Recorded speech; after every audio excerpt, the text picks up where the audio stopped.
फिर से पढ़ दे MS एक्सेल में विभिन्न डेटा प्रकार की व्याख्या करें।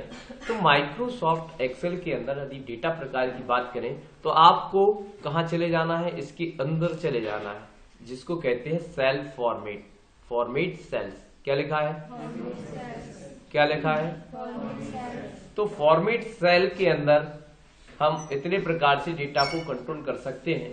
तो इसमें सबसे पहले लिखा है, या क्वेश्चन ऐसा भी आ सकता है, MS एक्सेल के अंदर सेल फॉर्मेट को समझाइए। तो हम जी सारे ऑप्शन समझा देंगे, जितने भी टैब दिख रहे हैं, कौन कौन से tab, number, alignment, font, border, fill, protection, ठीक है। तो केवल इनके अंदर जाने से पहले हम इनके बारे में समझ लेते हैं कि किसमें क्या दिया गया है, राइट। तो जिससे लिखने में हमें मदद मिल जाएगी, राइट। तो सबसे पहले हम नंबर की बात करते हैं। तो नंबर डेटा टैब चुनने से फॉर्मेट सेल के अंदर हम, या शुरू से ऐसा भी लिख सकते हो, माइक्रोसॉफ्ट एक्सेल के अंदर पूरा का पूरा जो वर्क एरिया या वर्क स्पेस जो दिया रहता है वो रो और कॉलम में दिया रहता है, जिसके अंदर A1 से लेके आगे डॉट डॉट कर देना, फिर 1 से लेके डॉट डॉट रो दी रहती है और वहां कॉलम दी रहती है, जिसमें प्रत्येक सेल का एक एड्रेस होता है। रो और कॉलम से मिलके क्या बनती है, सेल बनती है, राइट। तो उस सेल की फॉर्मेटिंग करने के लिए विभिन्न विकल्प दिए रहते हैं और अलग अलग प्रकार के डेटा टाइप भी होते हैं जो निम्न प्रकार हैं, ठीक है। ऐसी एक थीम जमा दी, फिर उसके बाद हम लिखना प्रारंभ करेंगे क्या, कि सब नंबर 1 नंबर क्या डालेंगे, नंबर। जिस फॉर्मेट सेल पर क्लिक करते हैं तो हमारे सामने फॉर्मेट सेल नाम का डायलॉग बोर्ड डिस्प्ले होता है, जिसमें निम्न टैब होते हैं। नंबर 1 क्या, नंबर। नंबर टैब का चयन करने से हम जो भी सेल सिलेक्ट की गई है उसके अंदर हम अलग अलग प्रकार के डेटा टाइप का चयन कर सकते हैं। जैसे हमने जनरल का मतलब होता है कि आप कैरेक्टर भी लिख सकते हैं, माने टेक्स्ट टाइप भी लिख सकते हैं, डेट टाइप भी लिख सकते हैं, टाइम भी लिख सकते हैं, नंबर भी लिख सकते हैं, करेंसीज भी लिख सकते हैं। जबकि यदि हम डेट टाइप का डेटा का चयन करेंगे तो जब भी हम कोई भी नंबर डालेंगे तो वह ऑटोमेटिक डेट टाइप में कन्वर्ट कर लेगा। यदि हमने टाइम को चुना है तो ऑटोमेटिक वो टाइम, यदि हमने गलत टाइम डाला है, गलत नंबर डाला है, तो ऑटोमेटिक 12 बजा देगा। इस तरीके से हम डेटा टाइप का चयन करके नंबर फॉर्मेट के द्वारा हम स्पेसिफाई, मतलब जो भी डेटा हम चाहते हैं उसका हम उचित सेल के लिए उचित डेटा का चयन कर सकते हैं। जैसे हमने करेंसी वाला कोई फील्ड बनाया है तो वहां पर हम करेंसी, यदि हमने कोई एज वाला या नंबर वाला कोई फील्ड बनाया है तो वहां पर नंबर, यदि डेट वाला कोई फील्ड बनाया है तो वहां पर डेट टाइप का। और यदि मान लो एक्सेल के अंदर ऐसी व्यवस्था है कि यदि आप 12 डिजिट के बराबर या इससे ज्यादा कोई नंबर लिखते हैं तो वह प्लस में एंड वैल्यू में दिखा देता है, अर्थात छुपा देता है, हिडन कर देता है। तो ऐसी कंडीशन में यदि डेटा को पूरा देखना है तो हम इसके अंदर कस्टमाइज टाइप के डेटा का चयन करते हैं, जिसमें हम अलग अलग फॉर्मेट में डेटा को देख सकते हैं। इसके बाद दूसरा टैब आता है अलाइनमेंट। क्या आता है, अलाइनमेंट। तो अलाइनमेंट का मतलब हम वैसे भी जान चुके हैं, क्या मतलब टेक्स्ट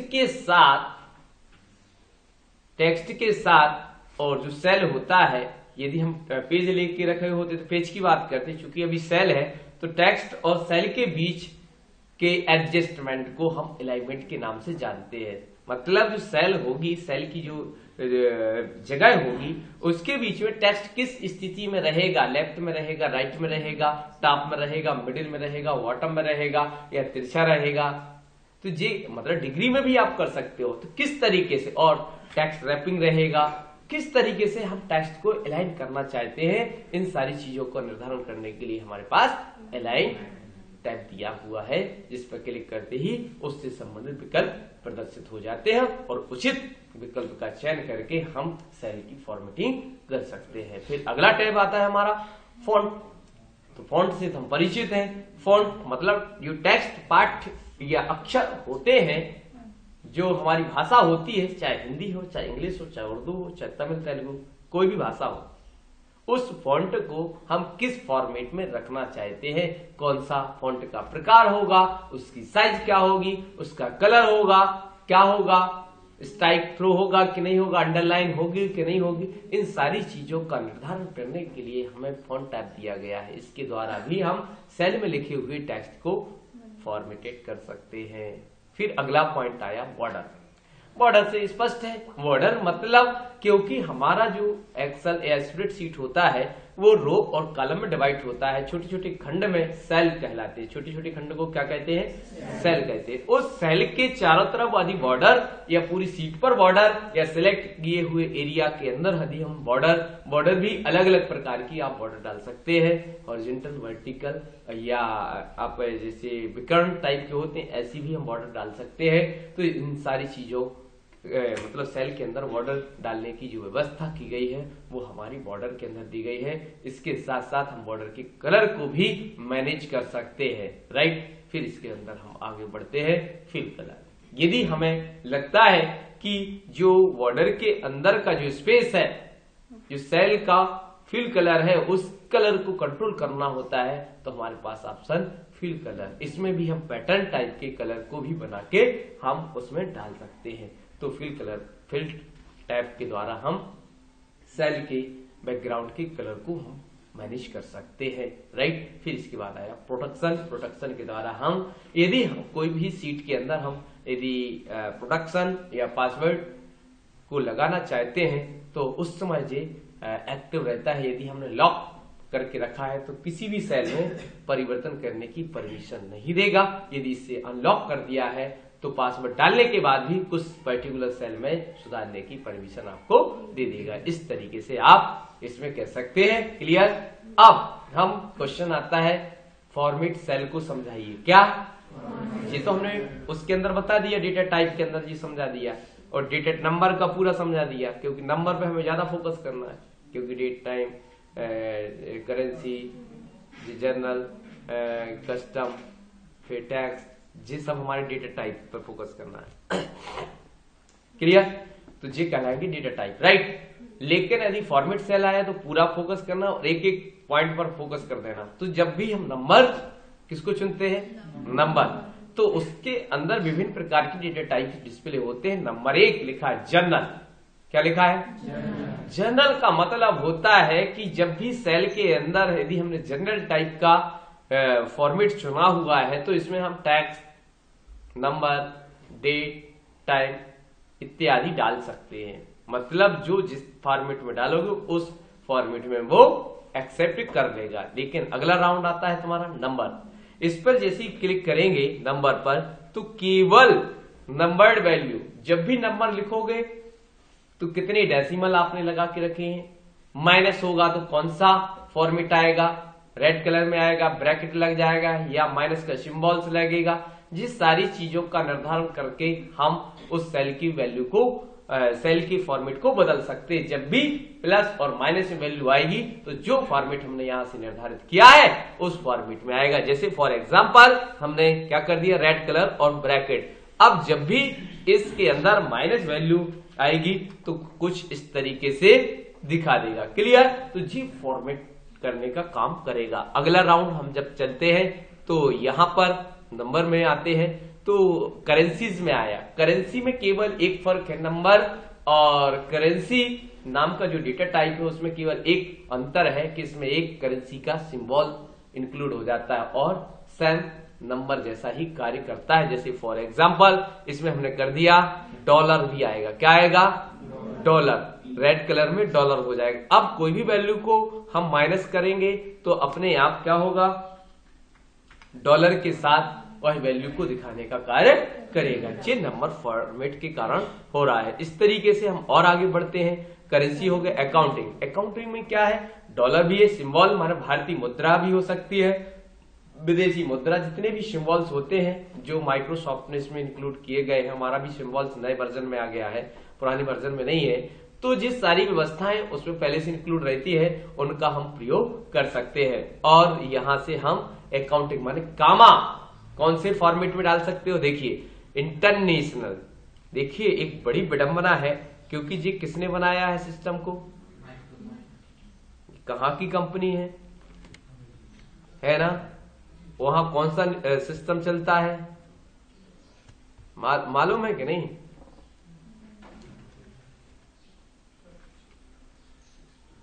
ये कितना लिखा?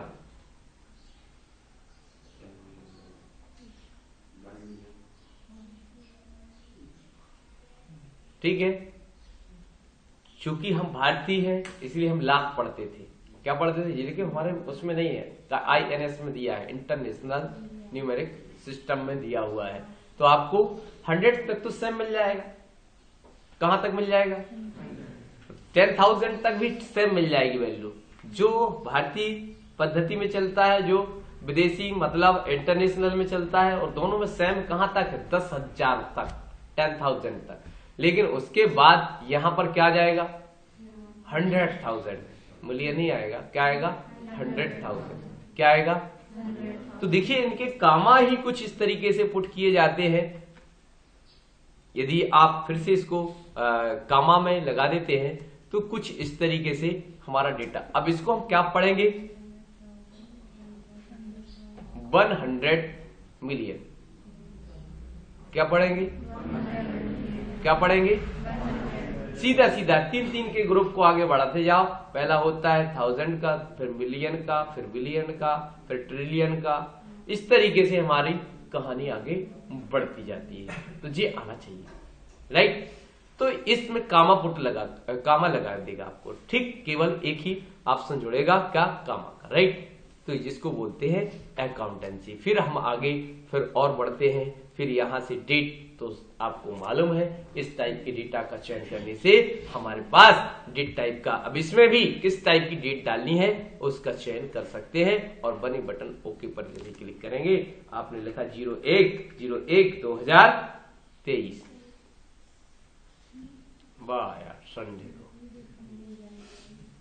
ठीक है, बढ़िया, छुट्टी नहीं करना पड़ेगी। ठीक है, आ गया ना? पता चल गया ना कौन सा दिन है? तो उसने अपने फॉर्मेट जो भी आपने डिसाइड किया उसके आधार पर डेटा को प्रदर्शित करने का कार्य उसने किया। तो हम डेटा टाइप इसी प्रकार से टाइम, परसेंटेज लग जाएगा, फिर फ्रैक्शन में आ जाएगा, साइंटिफिक, फिर टैक्स।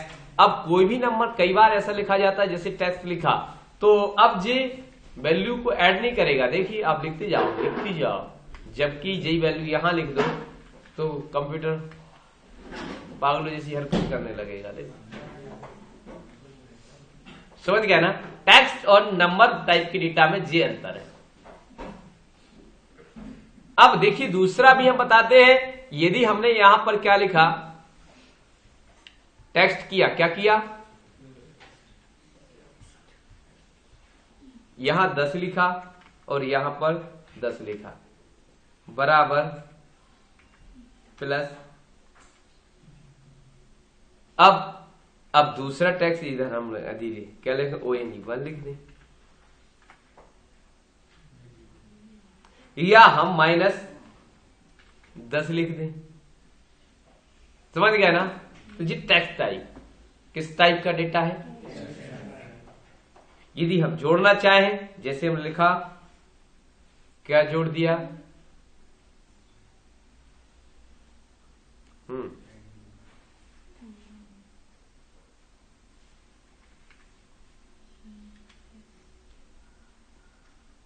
प्लस एंड का निशान,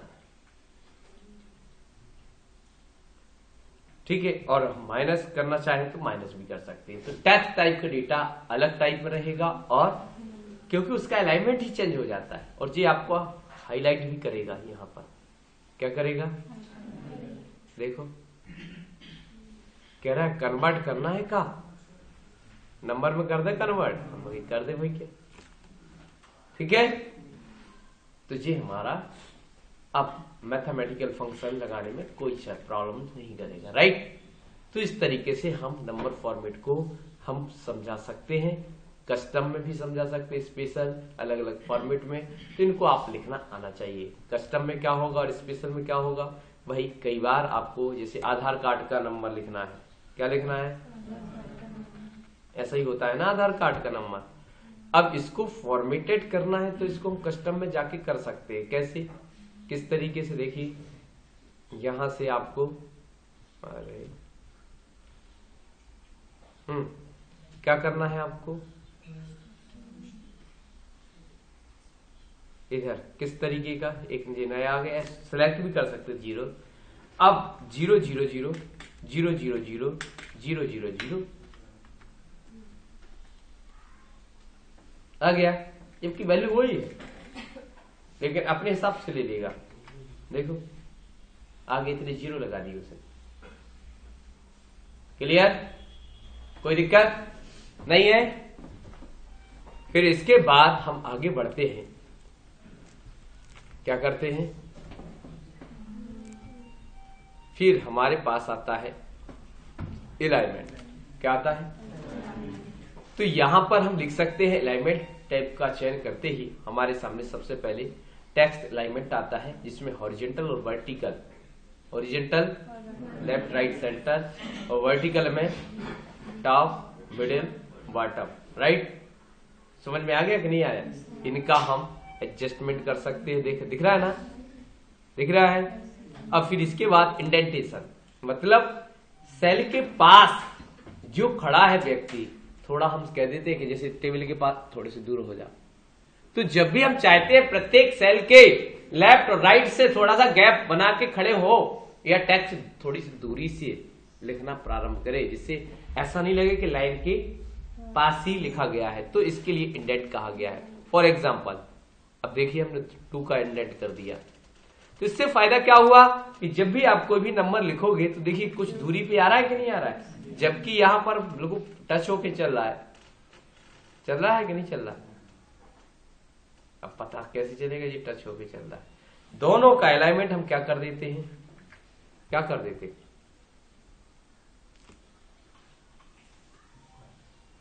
अब आया समझ में कि लेफ्ट से इंडेंट को एडजस्ट किया गया है, तो कहां से किया गया, अलाइनमेंट से राइट।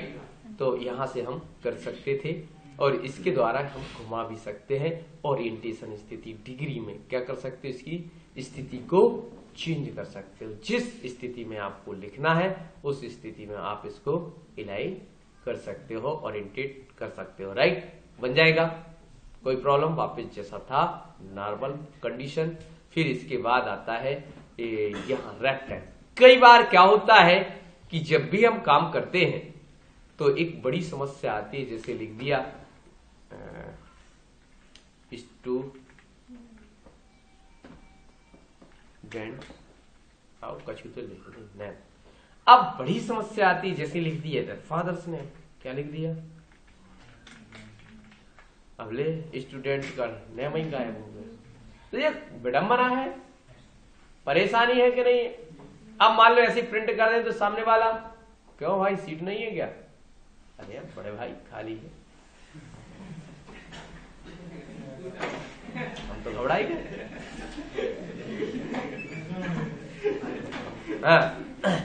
अब तो यहां पर स्टूडेंट नेम में क्या लिखा है, क्या लिखा है, अरे प्रिंट कर देंगे तो ऐसे प्रिंट हो जाएगा। तो इस समस्या से बचने के लिए हमने कहा रुको भाई, अच्छा रुक गए, यहां पर गए, यहां से भी कर सकते थे, ये लिखा रैप। तो इससे फायदा हो गया कि उसने लाइन को ब्रेक कर दिया, कॉलम की साइज वही रहेगी लेकिन रो की हाइट बढ़ जाएगी,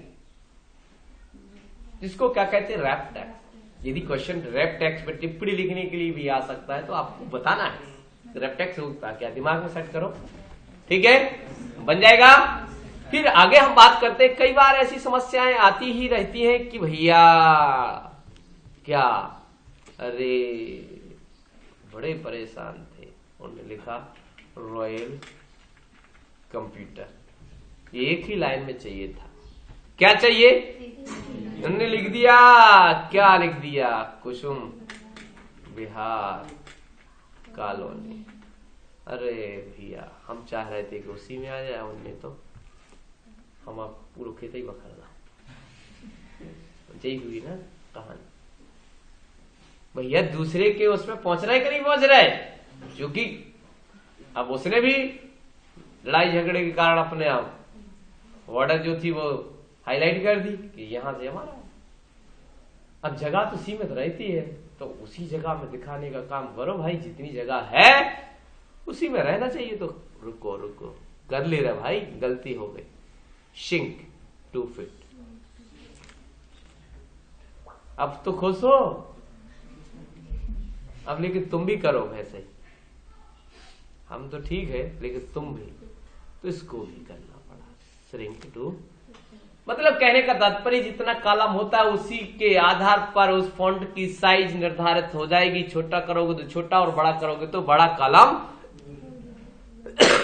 फॉन्ट हो जाएगा, बड़ा कॉलम करोगे तो बड़ा फॉन्ट, और एक निश्चित समय के बाद जो एक्चुअल फॉन्ट था उस पे आके निर्धारित हो जाएगा, राइट। और यदि उससे कम होगा तो अपने आप को श्रिंक कर लेगा, राइट। फिर आगे हम कहानी को बढ़ाते हैं। कई बार ऐसा होता है, एक काम करो, क्या काम, 2 या 2 से अधिक कॉलम को एक कॉलम में कर लो।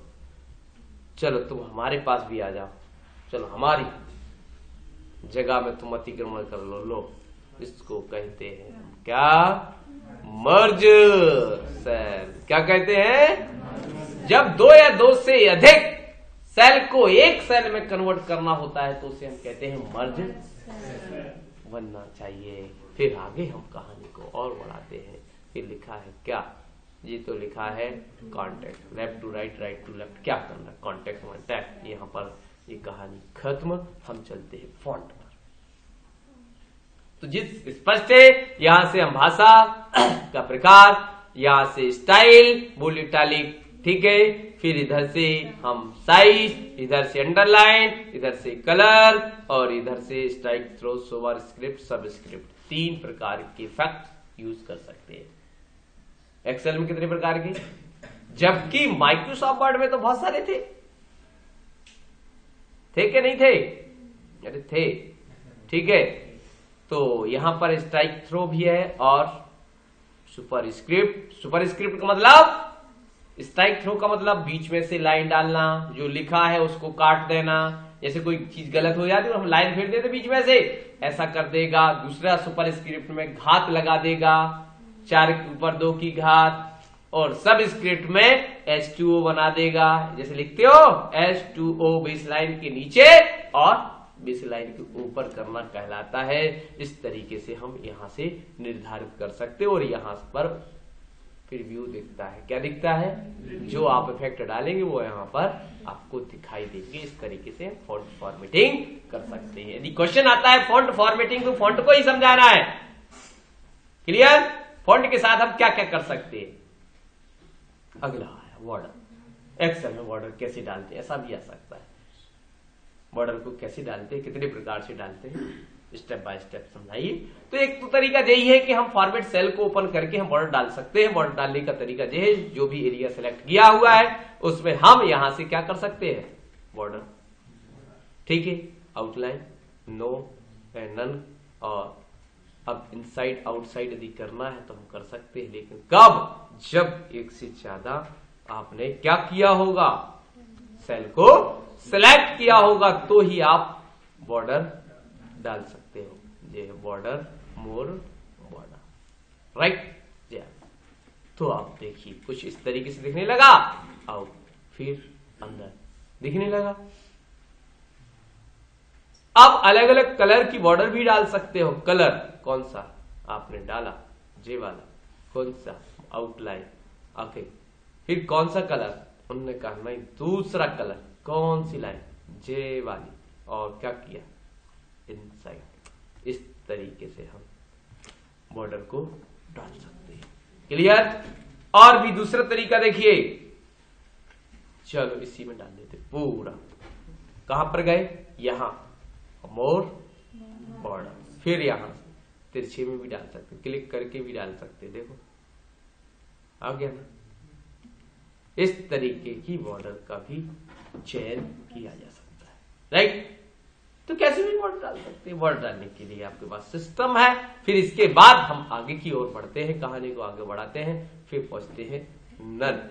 इस पे गए तो क्या हुआ, नन कर दोगे। फिर अब कलर डाल सकते हो, क्या डाल सकते हो, अप्लाई जैसे करोगे तो क्या हो गया, अब लेकिन आपको कलर में भी क्या पैटर्न देखना है तो डाल सकते हो। कैसे डालोगे?